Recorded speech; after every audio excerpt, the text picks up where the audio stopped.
And good morning, good afternoon, and good evening, everybody. Welcome to another edition of GMAT Club's YouTube series. My name is Evan. For those of you who don't know me by that name, most of you should by this point. You probably know me by my form name, Nightblade354. Do remember that, as it's kind of important.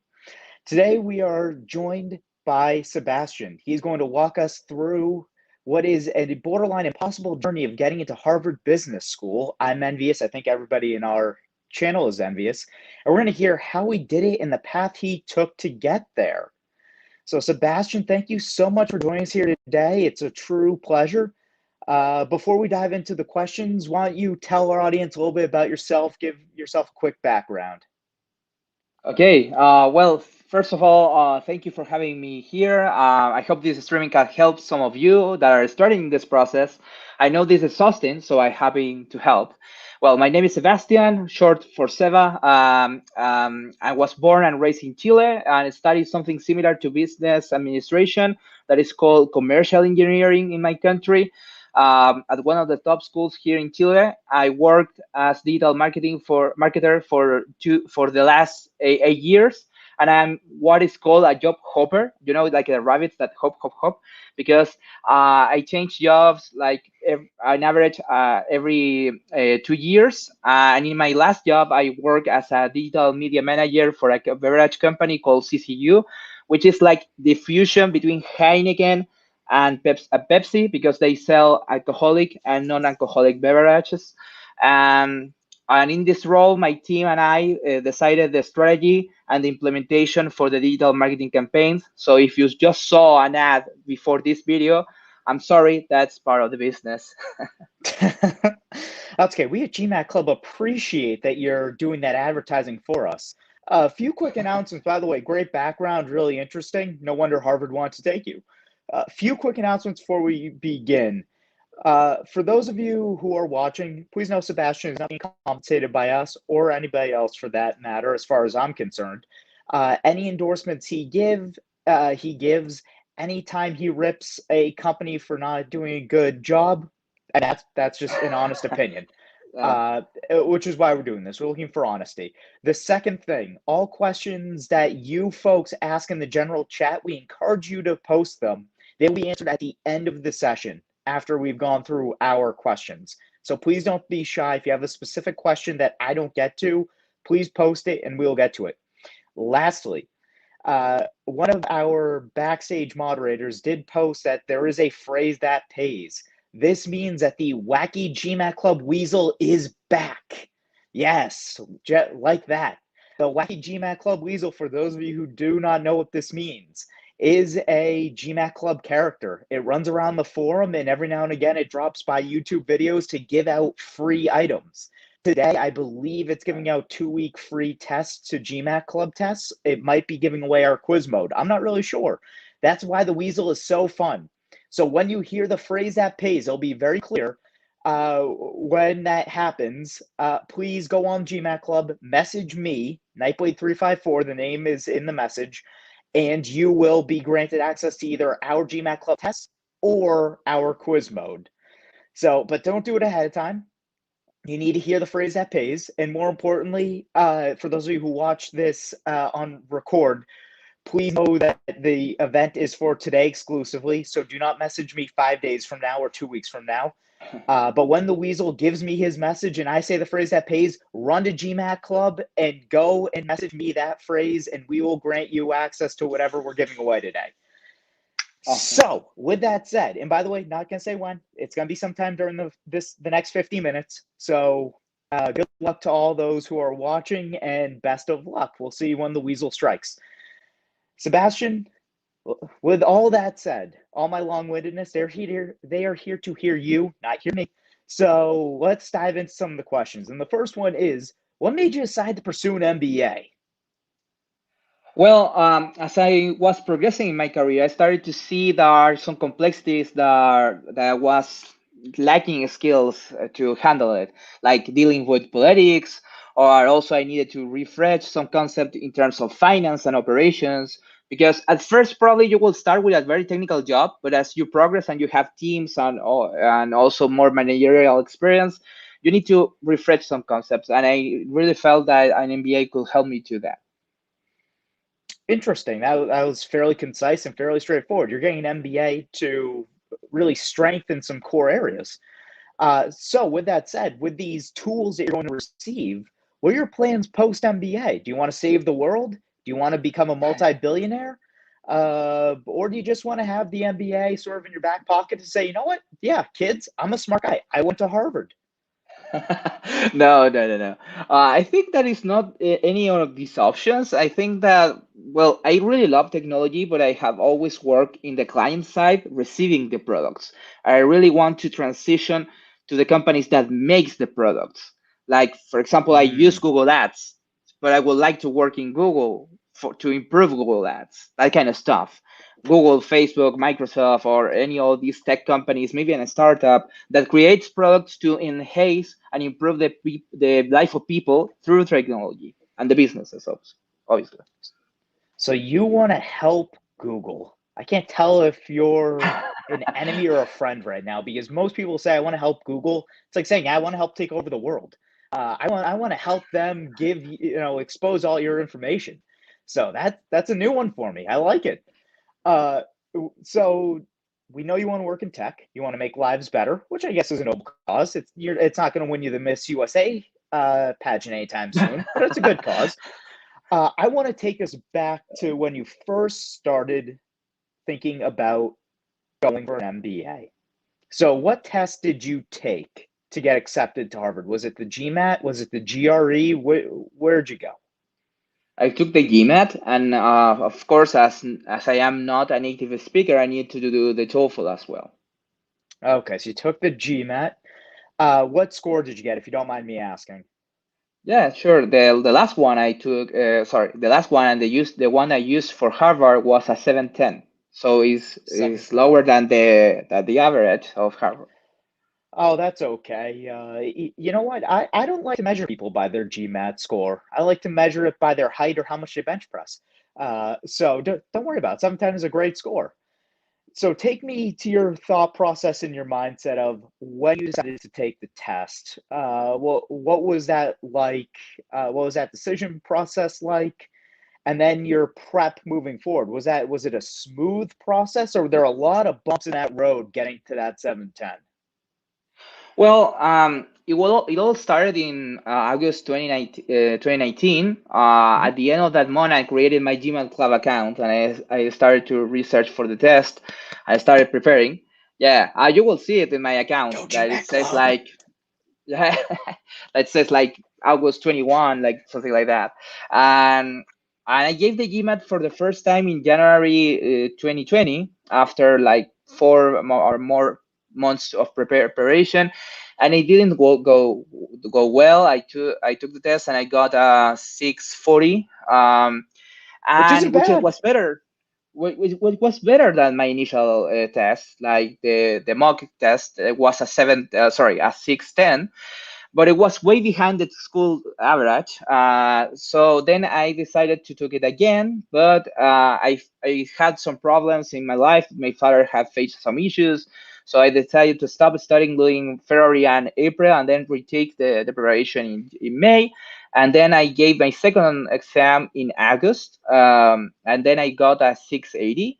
And at that point, I knew two things. The first is that was a good score for some schools, Hmm. and second, that I needed to also test my English because for people that don't speak English in a native way, you need to have a proof of English. So I decided to study for the TOEFL during the rest of August and September. I got a 110. That is a good score. And then I took 2 months again, October and November, to prepare for the GMAT again, especially because this 680 when Hmm. I had that exam, I had some problems with the online things of the test. The moderator of the exam called me because I was putting my hand here, so they thought I was cheating. I was like, that put me incredibly nervous. So that was a very bad experience. So I felt that if that went smoothly, I can improve my score. So I studied and I did the test again, and then I got a 710 in December 1st. And then the round two deadlines was calling me here, hey, you're running out of time. So I took 2 weeks off on my job, and I just focused in the essays and the application forms. Wow, Harvard took a cheater. Good for them. They're really broadening their horizons here. Come on, it's not that. I'm kidding. To everyone who's watching, he is not a cheater as far as I'm concerned, but what do I know? I've only met him for the last 10 minutes and 50 seconds. So it sounds like it wasn't the smoothest process for you, but you got to where you wanted to No. be. But tell me about your timeline, because it seems like it was a pretty condensed timeline. And tell me about your goal. So you got 710. Was that your goal? And were you planning to do this in 3 months, 4 months, 6 months, or were you planning on really stretching this thing out to maybe a year or more?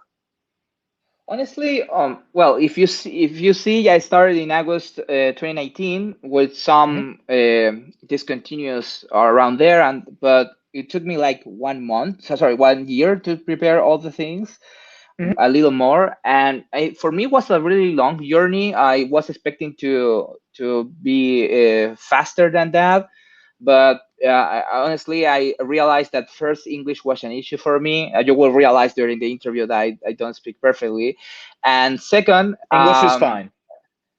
thank you, Better than and mine. second, I think that I needed to know the structure of this standardized test. The standardized test is something that is very popular in America, but in South America, in Chile in particular, it's not so popular. So I needed to take training again in this kind of stuff. So I think that because of that, it took me a long time to prepare. Which makes sense. So you've been through the entire process. From a test prep perspective, what advice would you give to our listeners? And if you can follow up on that, what resources would you recommend they use? Because you obviously had some success with it. Yeah, I think that well, there are some people that is good for a standardized test, so they will get a 730 or more in 2 months. But for the people who needs more time, I will advise you to do the following three things. First, be consistent, and you build knowledge over time. So you will need to several sessions to learn properly. And this is a marathon, not a sprint, especially in my case. So talk with about this with your family. In my case, this was a family decision. So right now I'm moving to the US with my wife. So you have to be completely aligned with your family to pursue this objective because they will need you to allocate time that normally goes to them. This is more important if you have kids or if you financially support your parents or siblings because they need you to support you in this kind of stuff as well. And once that is discussed and decided, you have to create a schedule. For me, the thing that worked is that I studied the test for almost every day. I woke early in the morning, and before work, I study like 1 hour, and during the weekends, I studied like 4 to 6 hours during the weekends and holidays. Second, take a controlled rest. If you are studying for several months, you will need to rest for the test, maybe not for the work, for at least for the test. So allocate 1 week or 2 weeks to rest from the test for study the test, but be conscious that you need to take it again. It will be hard to restart. So took a controlled rest. And third, but not least, is that you need to sleep well. There are several studies that support that we learn better when we sleep properly. So don't stay up until the 4 in the morning trying to rush the test. That will not work because your brain don't work like that. So instead, work up early and take a good rest. That's some really, really great advice. And I know a lot of our users are going to be unfortunate to hear that you are married. So he is off limits. The HBS guy is not for sale. Which is, oh, by the way, for those of you who are potentially single and want to do one of these events, I can tell you with a straight face that every time we've had somebody who's been single and has come on here, I have given them the biggest shout out you can imagine. So maybe a little more incentive for you to watch these videos or potentially just join them. But with that said, so you talked about working during your prep, and it sounds like you had a really good work life balance. Would you say that's an accurate statement, or would you say you threw everything to the wind and said caution to the wind and said, you know what, I need to study, I need to do well. This is my goal. This is the school that I want to go to. This is the score I want. No, I try to balance it because also I love my job, so I really wanted to keep that in good position. Because if the things didn't work, also I really wanted to stay on my work, so I had to balance it perfectly. And my way to do that was by being consistent. You have to study every day, a little bit, 50 minutes or 1 hour, but you have to study every day. I think that is key to have this work and life balance. And also tell your boss you're doing this if you have trust, obviously, in theirs. They supported me with this, so when I talk with them, hey, there is an HBS webinar that I want to attend, they lead me to do that. So if you have a good relationship with your boss, tell them that you're preparing this, that this is important for you, and try to balance that things. Who has a good relationship with their boss? Come on. Maybe I Let's be had fair. maybe I had a really good boss, but she was very supportive with me. Well, if my boss ever sees this, I do apologize. With that said, so you have your GMAT score in hand. You have your 710. What was the first thing you did once you had that? Was it looking at schools and determining where you want to apply? Was it going to a consultant if you used one and saying, I need help? What was that thought process like? Well, with the first part about selecting the schools, honestly, I was trying to go to schools that was either good with the case methodology, because I learned a lot with that case methodology in my school, in my undergrad. I was teaching assistant. I really love that methodology. So obviously HBS is the king of that. I really wanted to be in that kind of environment. But also, as I told you before, I want to recruit in tech. So I had also to balance with the schools that recruits well in tech. So that in these two criteria, I tried to do a short list of schools, and then I started to talk with some alumni from other schools, to try to sense their culture, the things that they like about the school, in order to see if that fits with my personality. And based on that, I pick up the schools, like 4 schools, because I didn't have that much time to prepare like 10 applications. So I reduced that to only 4 schools. Okay, so what were those four Oh, schools? sorry. HBS was one. Yeah. The other one was Stanford, because they recruit well in tech. Berkeley the same, and MIT because it's right in the middle of the two. You know, they recruit well in tech. They have good resources there, but they also use a lot of the case methodology.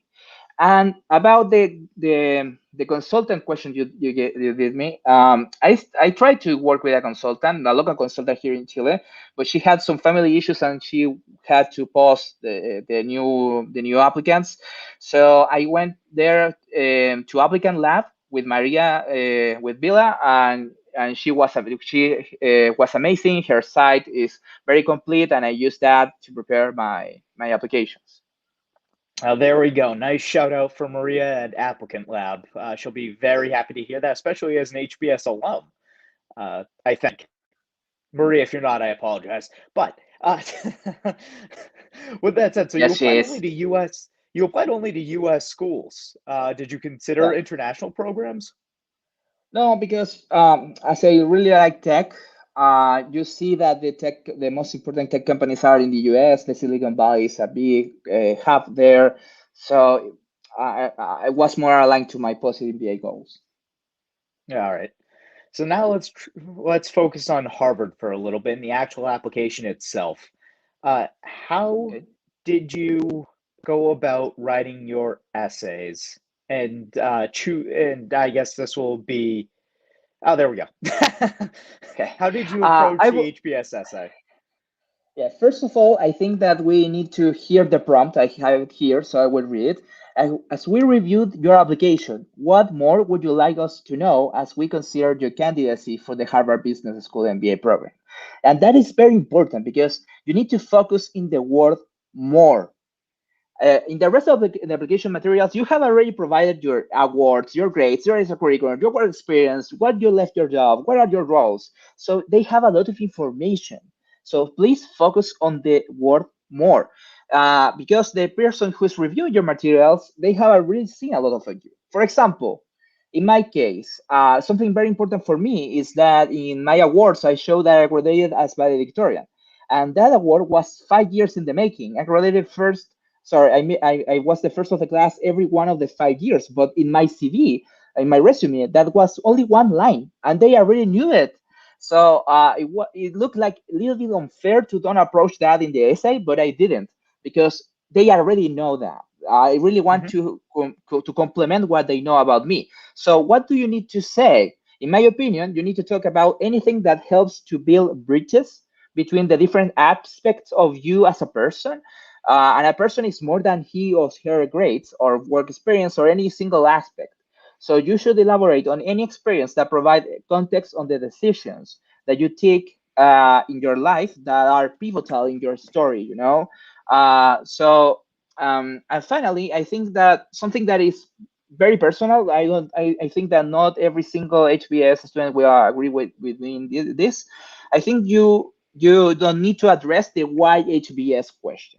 There are a lot of there are a lot of schools that directly question that. For example, Stanford or Berkeley, but HBS don't ask it, and I think that is because HBS know that people will figure it out how to frame a good answer, because a lot of smart people apply for the school. So, however, if you feel comfortable by doing it. But I think that it's using a space that you can use to elaborate on your story to build the bridges I told you before. So in terms of my strategy, I didn't use it, and I think that HBS knows that everyone wants to apply for the school. So I feel that was very redundant. That's fair. That is very fair.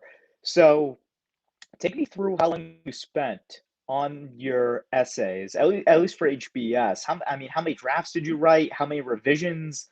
How many hours did it take you to craft the essay that got you through the door? Well, I allocated like 2 complete weeks for the whole essays for these 4 schools.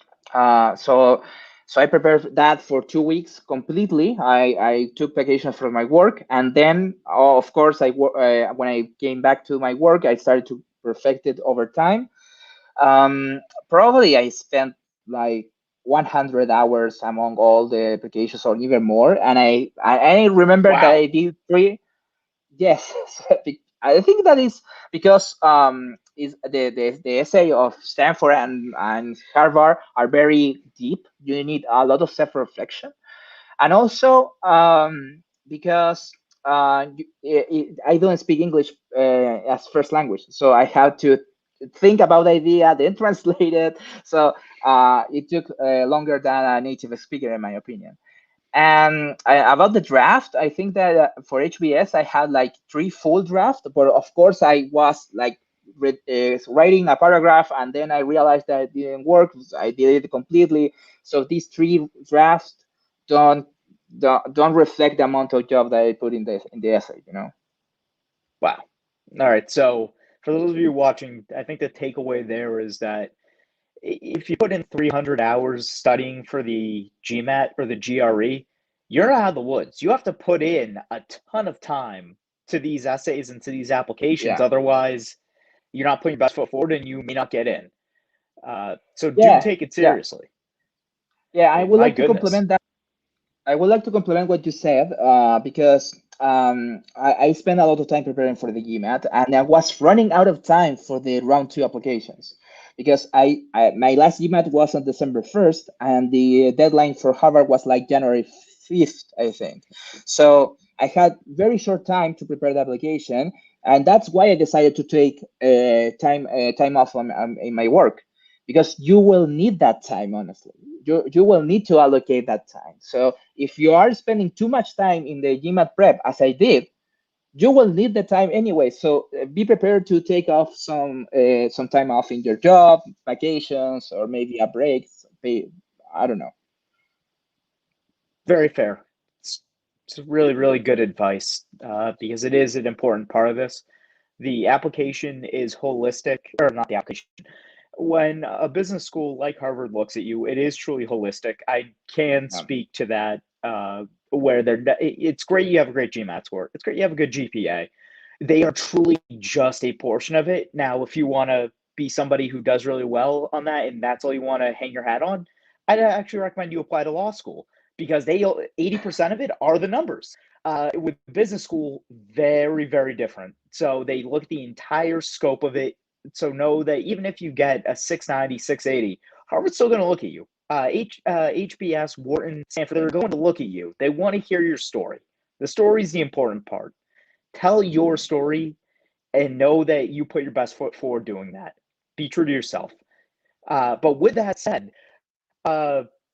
Sebastian, I actually want to hear, was Harvard the first application you did? Was it the middle one or one of the last ones you did? It was the second. And honestly, this is a little bit controversial, I think. But if you are applying to Stanford, I will highly recommend you to start with that application because of two things. They ask a lot of things. So you will prepare a lot of text, you will prepare a lot of information, and that will help you to craft the rest of the applications. And obviously, they have a very profound, very deep essay. What matters most to you and why? So you need to reflect a lot in order to answer that question.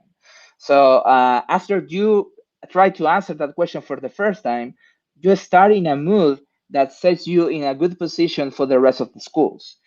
So in my opinion, I think that was a good practice to start by Stanford, even though I didn't get an interview there, because it prepared me in this mood of self-reflection and preparing the rest of the things to the other business schools I applied. So one, Stanford is full, or they're full. Is school singular? Is it plural? Because it's a group. Oh, the English language. So why I haven't done SC in a while, if any of you couldn't guess.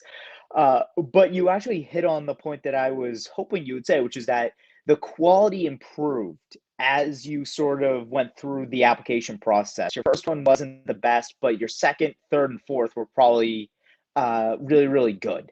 Now, obviously, your I second think was that good. You went, well, I think that is improving, but after you spend a lot of time, it will also decrease because you are exhausted.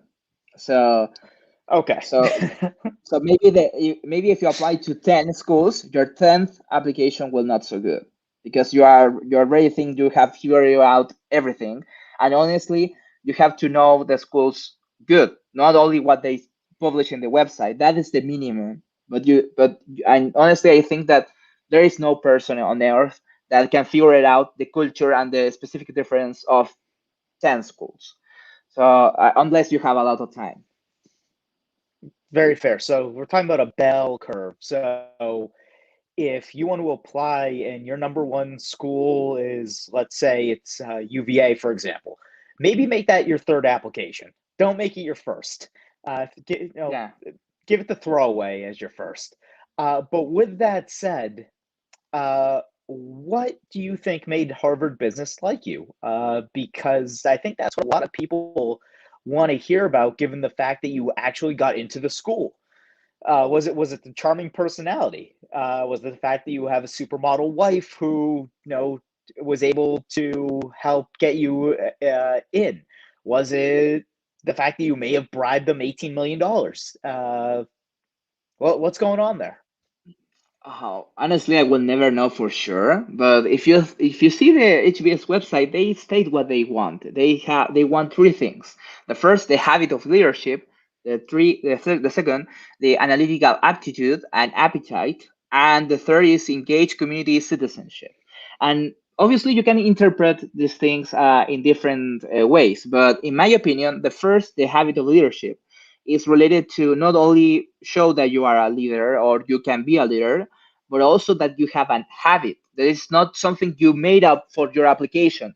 It's not something like you prepared only these 3 months ago. You have to show that you have signs like of leadership in college, later in the first years of your work. Like, be consistent about that signs. The second is that they look, of course, for analytical aptitude. They GMAT score, the grades, etc. But they also look for appetite. So you have to show them that you have do some courses in the middle. Maybe you have participated in things that are not related to your background or to your daily job, because in that way you will show that you're not only a nerd, you also want to really use that skills for the world. And the last is engage community citizenship, and that was the thing that I really thought that I didn't maybe have, because obviously when you think about that, you go to the nonprofits, to the charity. And I didn't participate in charities. Well, I did, but one time it was not a key part of my application. And the thing is that they see that you engage with your community in several other ways. Maybe you have a YouTube channel.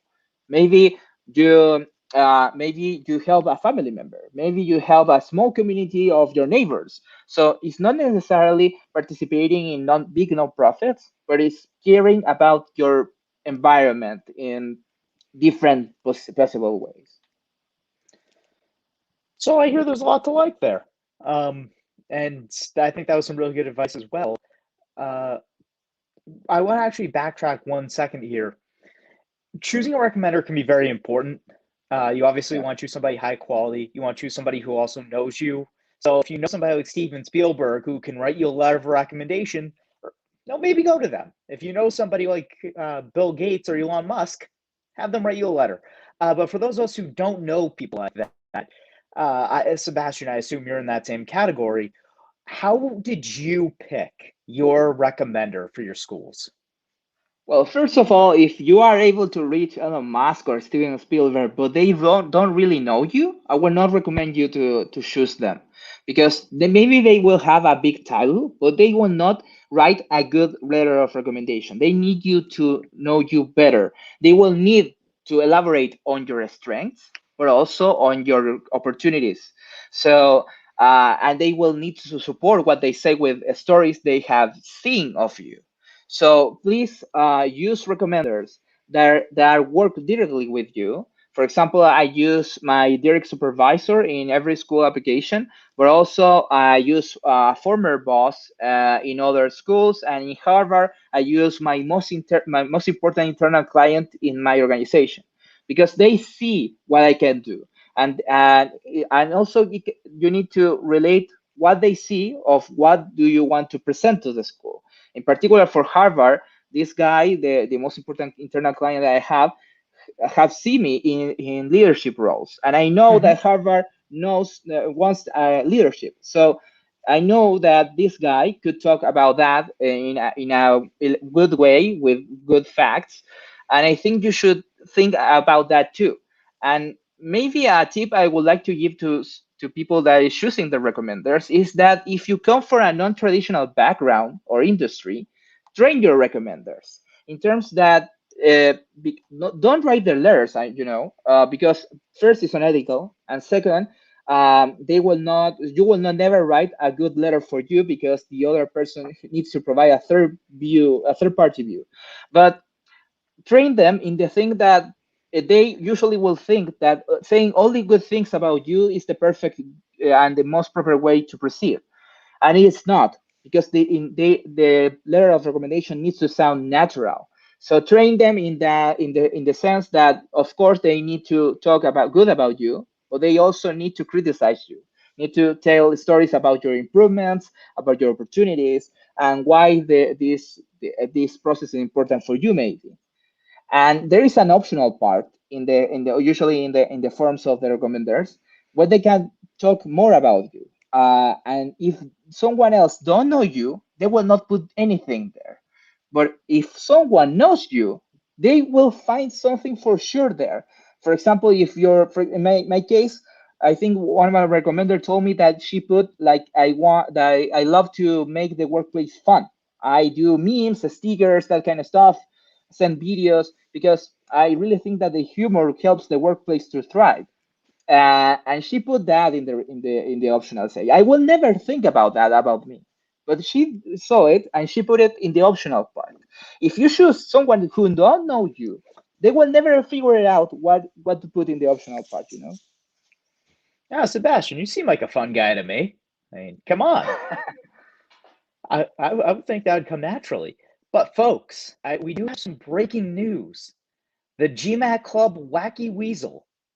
No, that's not his name. The Wacky GMAT Club Weasel. There we go. I've been told has escaped from the forum. I have been told is running around someplace. I believe he's around here somewhere. Where are you, buddy? Oh, hi. Oh, aren't you cute? Do you have a note for me? Jerk. Okay. The Wacky Weasel just threw his note at me. So let us see what the Wacky Weasel has in store for our lucky listeners. This is legit. I mean, for those of you who are watching, he actually just whipped this thing at my face. So let's take a look. Let's see what the Weasel has to say. Wow, this is a really crumpled piece of paper. See, this is an actual note, guys. It says, and I quote, I, the wacky GMAT Weasel of sound, mind, and body, sounds like he's dying, declare that the people who message Nightblade 354 the following phrase that pays will receive 2 weeks of GMAT Club tests for free. Ooh, that's a good reward. The phrase that pays is, and I quote, John Harvard, Pilgrim Hero. End quote. So let me repeat that. John Harvard, Pilgrim Hero is the phrase that pays. For those of you who do not know, John Harvard, Pilgrim, is Harvard's official mascot. So keeping in the spirit of HBS. So everyone who is watching who wants free GMAT Club tests for 2-week access, go and message me on the forum, username Nightblade354, send me a private message. Good luck to all, except the stupid weasel who has a cannon for an arm and likes to throw notes at people's faces. But with that said, we can return to our normally scheduled broadcasting and programming here. And Sebastian, I want to hear about your interview. So first off, how did you prepare for your interviews? Well, the HBS interview is kind of special, because they will read your materials before. So think of this about like this is a case, because HBS is very well known for its case methodology. And the case methodology, in case you don't know it, is where they give you some context and then you go to the classroom to discuss about an ambiguous business problem and you face a discussion about that. That will happen, but this time the case is you and your life and your materials. So you have to be prepared because the admission member will arrive to the meeting with your case read. That means some good news and some bad news. The good news are that a part of the interview will be predictable because you have some key aspect in your application. You have some pivotal moments in your life that are pretty obvious. For example, as I told you at the start of the interview, I am a job hopper. I have changed jobs like in average every 2 years. So I knew that they will ask about that. So I prepare answers and possible questions around that particular topic. But the bad news is the most part of the interview will be unpredictable because will be according to the own interpretation of the HBS admissions member who will read your case and wants you compare you with the rest of the class. So there is a part that is predictable, you can prepare it, and the rest of the other part is unpredictable, the majority. But the good news is that every single question there will be around your own life. So you need to be prepared in these two things. First, the things you put in the admissions materials, because if that is information, you provide them to analyze you. And second, the things you didn't put in the application materials, because if that are the stories you will need to complement, to enhance, or to correct the image they have portrayed about you according to the application materials you submitted before. So in summary, you need to prepare your case as they have do it before. And third, the third point that I would like to do to mention about the interview is that they want you to portray you in the classroom as part of the case discussion. So probably in a part of the interview, they will put you on the spot. They will give you a hard question. And if you're not prepared, you will get nervous or you will get angry. Both things are bad because in the case method where you are with your ordinary classmates in the section, you don't need to heat up. You don't need to be mad at your mate. So you need to control that. You need to be prepared because they will put you on the spot with some question. All right. So I'm hearing that you need to be prepared. You need to practice. You need to be prepared. I don't know if you work with a consultant, they'll help you through that. But if you're going about it on your own, there are questions online you can find to help you study and prepare for these things, and people post on blogs. So be prepared and rehearse.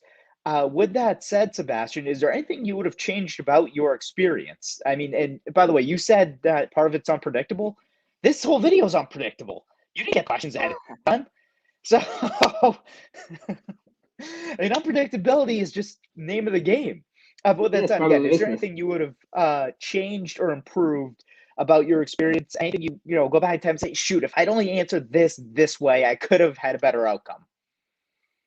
Yeah, I think that I should have evaluated better my level of English in terms of the formalities. I think like maybe know what is an adverb, but that kind of stuff that are very grammar things. Okay. I didn't have that level. That I didn't have that in a good level. So I realized that after the first attempt in my GMAT, and honestly, I could have evaluated before. And I remember you asked about the resources. I didn't answer that question, so I will get back to that. In terms of verbal, for example, to tackle that particular weakness, I used the GMAT Club Ultimate Grammar Book. At that time, there was just the first edition, and it was pretty good. It helped me to fix these holes in the grammar formality.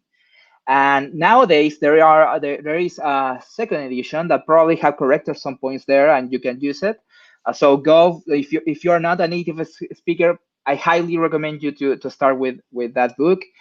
And also, one thing that I did very good was using TTP, this platform that helps with preparing the GMAT. At that time was only for quant, and that was pretty good. I will do it every time again because it prepared you in a good way. But the thing I will change is that I thought that will be faster. I thought that maybe in 2 weeks I will have done the whole course. But the thing is that it takes several weeks, like 2 months at least or 3 months.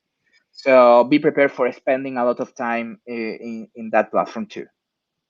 So for those of you who don't know, TTP is Target Test Prep. They are a partner of GMAT clubs. And by partner, I mean they actually partner with the forum. Not none of us are actually a formal part of it. They do have a beta version, as far as I'm concerned, that goes over SC, RC, and CR. And I can say anecdotally, a lot of our moderators have used it, and they have found that that is one of the best quant preps that you can do. So it doesn't surprise me, Sebastian, that you used them and you had some good success with them. Not to make this about the sponsors. We are not here to have things be sponsored. We're here to give you the truth, the whole truth, and nothing but the truth.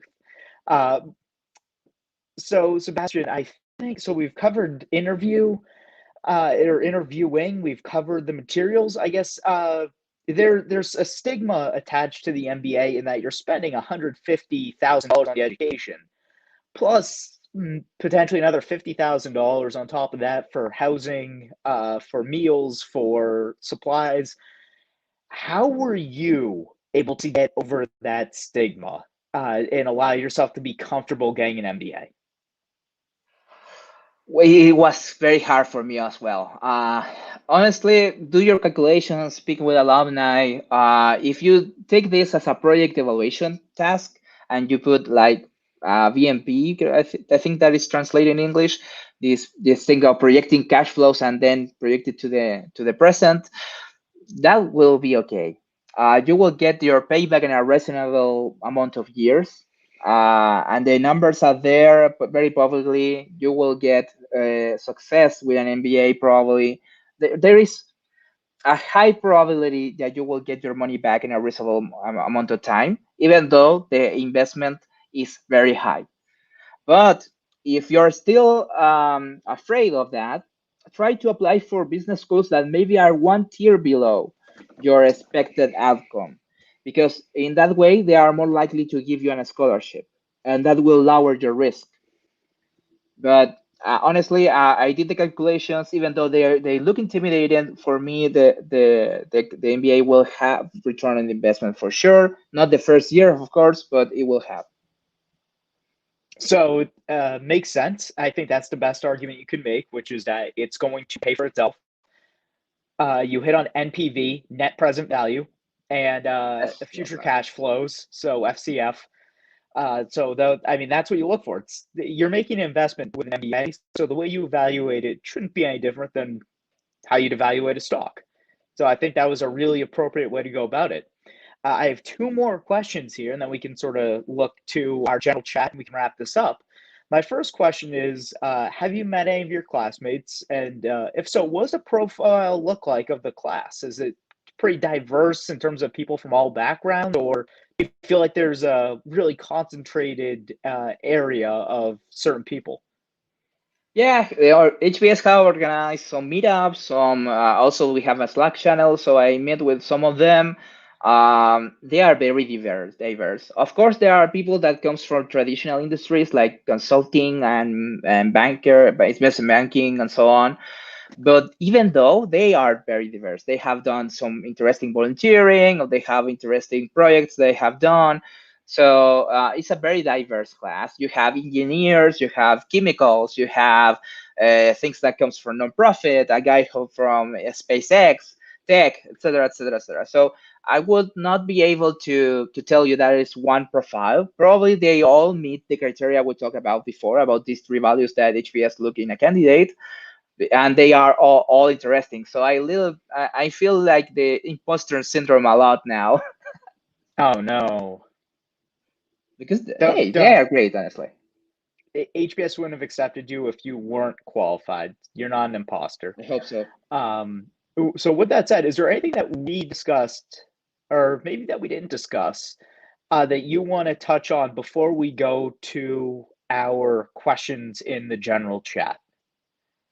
Yeah, when I was looking for doing pursuing an MBA, I always was thinking, if you don't come from the US, like in my case, I come from Latin America, you need to stay working in the US to pay your MBA, because the salaries back in your home country are not so good as in the US. And I think that my answer now will be like, if you're planning to work in a non-traditional industry, that means non-consulting, BC, PA, similar. Probably, yes, you will need to stay in the US at least the 1 year you have for the extended visa. Because the US pays better salaries and sign-on bonuses that usually, at least in Latin America, they are not so popular. But if you're planning to get in the most common industries, or if you are awarded a good scholarship, you will not be that will not be necessary. You can go back to your country right on the spot. And also, if you are coming from a rich family, of course, there is no problem as well. Of course. Of course. And I think so. You touched on this a little bit. Do you plan on staying here in the US post MBA, or are you going back to Chile after all said and done? I'm very open to what the opportunities it presents. Honestly, I would like to work a little bit in the US, but I'm open right now to everything that goes. Wonderful. So we have a couple of questions here. I don't know if you can answer this, but it says, at what point did you realize that you were a good candidate for an adcom? So basically saying, what point did you realize that they were going to say we want an interview with you? Never. Honestly, Perfect.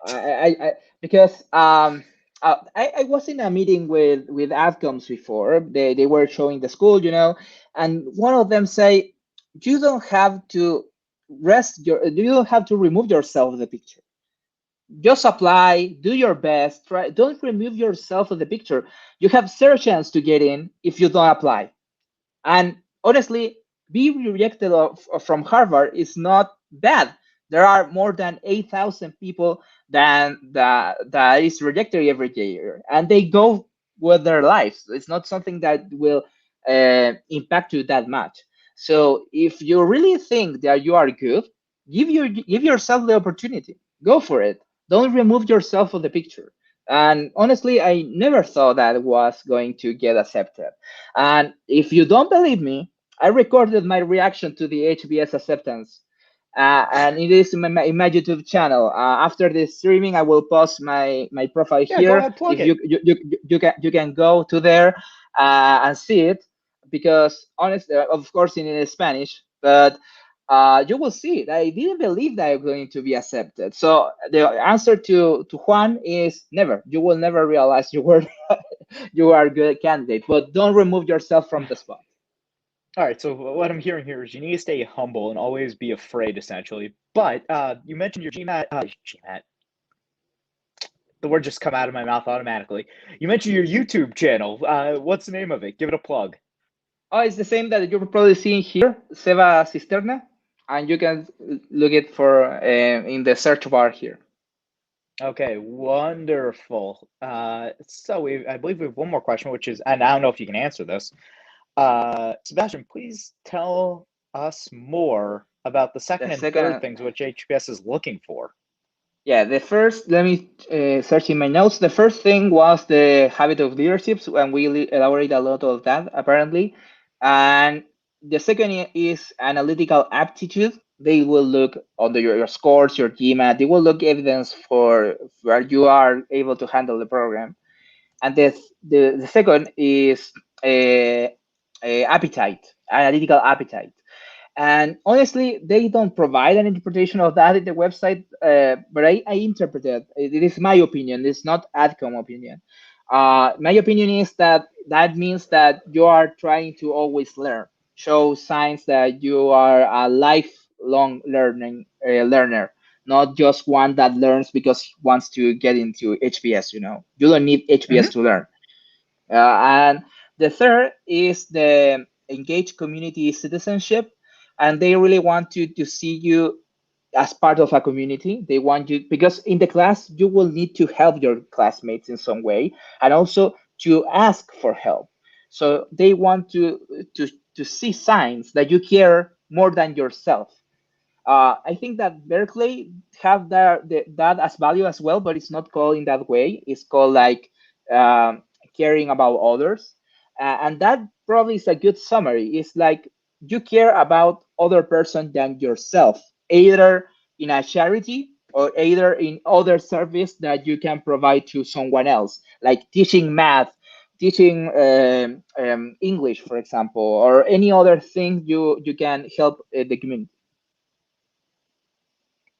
I think you gave 3 points that our users can use. Lastly, so Persona, unfortunately, we're going to have to wrap this up before I can get to your question. Uh, Sebastian, if you want to potentially go into our channel and on this video afterward, just post a comment answering her question, or I think maybe his question. Sorry, again, arrogant American, don't really know international names. I think that they could find that to be helpful. But Juan, I can answer your question really quickly, or Sebastian can, which is you applied round two, correct? Yeah, To I applied Harvard, for round two. and you got in. So Juan, I think that does answer your question of he applied round two, not round one, and was able to get accepted, which all the more power to your profile, given you applied a round later and still got in. Uh, with that said, folks, we are going to wrap this up. Sebastian has to go. I have to go, and I believe all of you have to go too. So, Sebastian, thank you so much for joining us. It was a pleasure. We learned a lot. Future generations who watch this video will hopefully get a lot as well.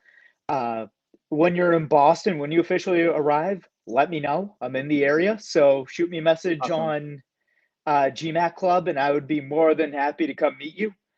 But with Thank that you. said, Sebastian, any closing comments? No, just thanks to the GMAT Club as well, because you have helped me a lot with my journey.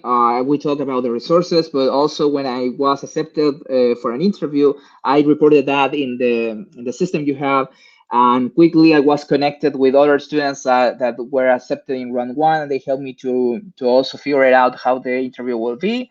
So that was very helpful. So thank you a lot, GMAT Club, for all that you do for the students who are desperate to get in that business school. Oh, pleasure is all ours, and thank you not only for doing a debrief, but coming on here to help others. We really appreciate it. With that said, to all of our viewers, thank you so much for joining us here today. Feel free to watch our other videos. We'll be doing these more often. Sebastian, stay in touch. Once you do these, you're part of the family, Sure. buddy. So, Thank all you. right. Have Thank a you, nice everybody. day. Have a great day, and we'll see you soon. See you soon. Have a nice day.